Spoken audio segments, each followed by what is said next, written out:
Minasan, konnichiwa!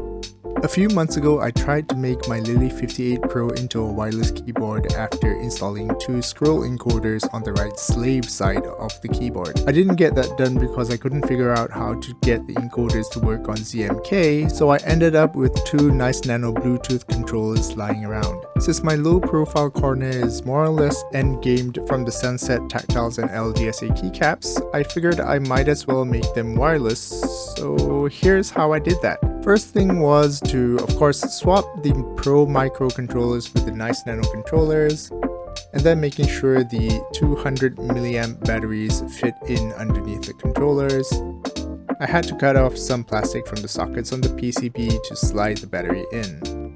Next was to revisit the video I made about how I wirelessed the reviewing because I don't remember anything about ZMK. Good thing that I just had to follow the steps and copy code from the reviewing firmware and committing them on GitHub. When I flashed the firmware on the Corne, I had the same problem I had with the Lily, which was the left side would work but the right side wouldn't. A bit of reading later, it turns out the right slave side may have not been working because it wasn't synced to the left master. So what I was supposed to do was to first flash the left side and then, within a couple of seconds, flash the right side so they connect, and connect they did.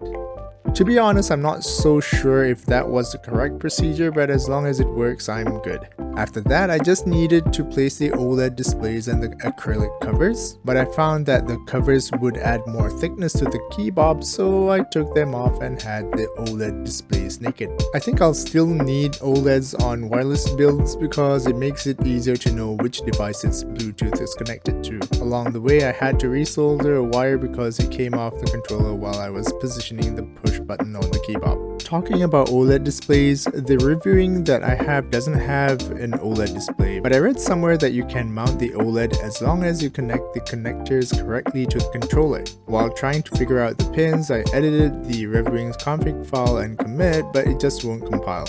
I guess the original reviewing code that's on the main ZMK repo doesn't have an OLED display code, so that's why it won't compile. A bit inconvenient, but I guess an OLED display on the reviewing will be for another time. Overall, I'm just kinda glad that I found out why my Lily 58 didn't connect last time, and now I have a wireless low-profile Corne.